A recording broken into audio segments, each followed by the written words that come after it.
Hello everyone, I am Arwa Kharobi and I am happy to welcome you to the world of bioanthropology, where the study of skeletal remains come to life. Human skeletons show various differences between adults and subadults. Subadults are the individuals who have not yet reached full skeletal maturity. These differences are very important for both forensic anthropology and bioarchaeology in estimating age at death, determination the sex, and the height of these individuals, but not only, because they allow us to have insights into population demographies and health status. Adult bones typically stand out due to their size and the proportions as well. If we compare these two ulna, for example, this is the medial bone of our forearms. This one is for an adult and this one for a subadult. And this difference is very important for us as anthropologists to estimate the age.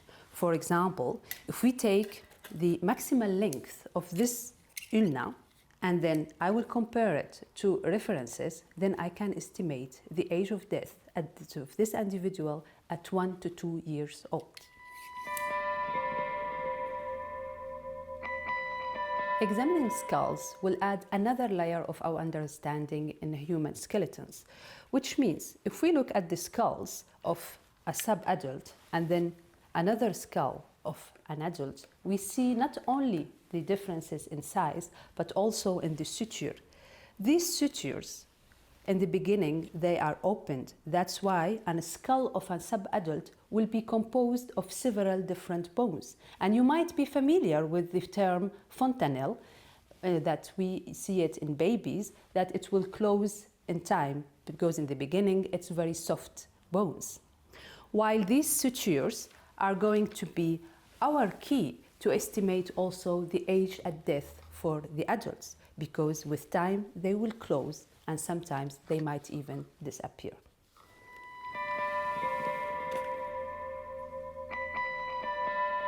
If we have a closer look to the teeth, then we will be able to estimate the age of individuals and make the differences between subadults and adults based on that.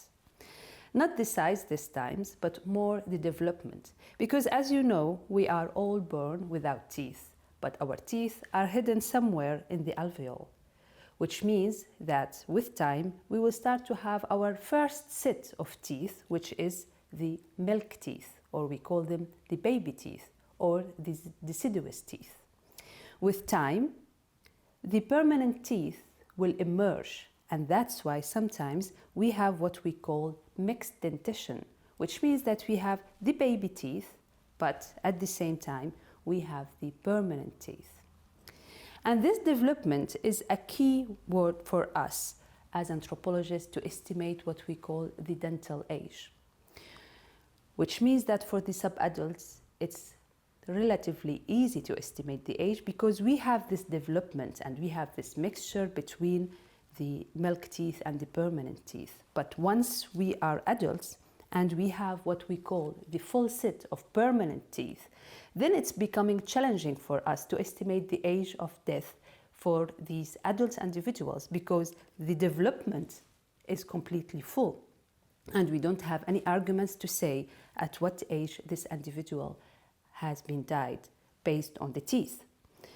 But at the same time, for the adults, these teeth will be very helpful for us to understand the health status of these individuals, which means these teeth, your teeth, are carrying all indicators of oral health, but not only, because they will also tell us more about diet, for example, what did you eat and how did you eat, how much sugar did you eat, for example, if you have any dental caries, or the attrition, the way that you used your teeth, if you were eating on the right side, if you were eating on the left side, for example, the calculus, that it is very also helpful for us for some biochemical analysis to estimate the diet of these individuals.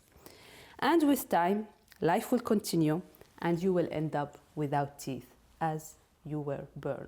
So these indicators tell us that this individual is an old individual because all the teeth have been lost ante-mortem and then the alveoli closed completely.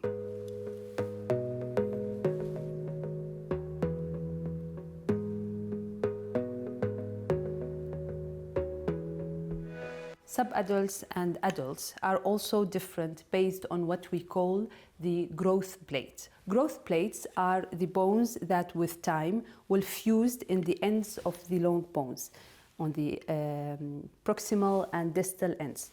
And these growth plates are indicating that the bones are still ongoing of development and growth, which means that subadults will not have a full femur, for example, or humerus. They will have the diaphyse with two extremities or two ends. These growth plates, as you see here, with time will fuse and compose what we call a full femur.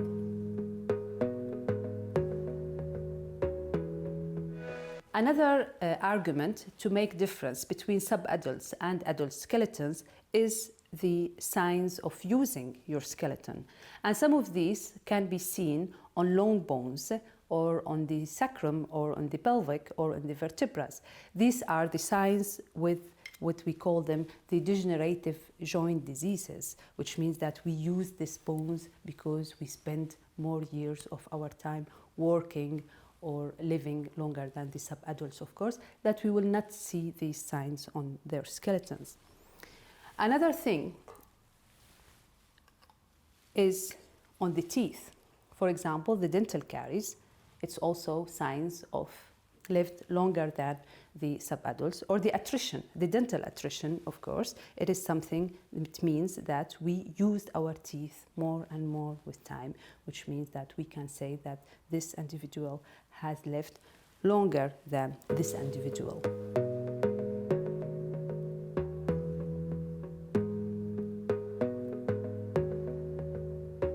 The pelvic is one of the bones that we as anthropologists like very much and appreciate because it is a very significant bone, not only for the sex estimation, which is a key in studying bioanthropology, but also for the age estimation. This bone that you have two of them in your skeletons, as you know, they have not been like this when you were a subadult, which means that these bones have been in three bones. And these three bones, with time, will fuse and then they will compose the full pelvic. And this bone is showing a high sexual dimorphism, which means that we can use it to estimate the sex of individuals and tell if this skeleton is belonging to a male or to a female, which is something that we cannot tell if we are studying a subadult skeleton, because a subadult skeleton is not fully fused, which means that it's not showing the sexual dimorphism. In this case, to estimate the sex of subadult individuals, we will use more DNA or amylogenin analysis, which are very also important and also helpful for the subadults. While for the adults, we can use metric and morphologic methods in order to tell if this pelvic belongs to a male or to a female. Well, thank you very much for joining me in this brief journey in learning the keys to differentiate between subadults and adult skeletons. See you!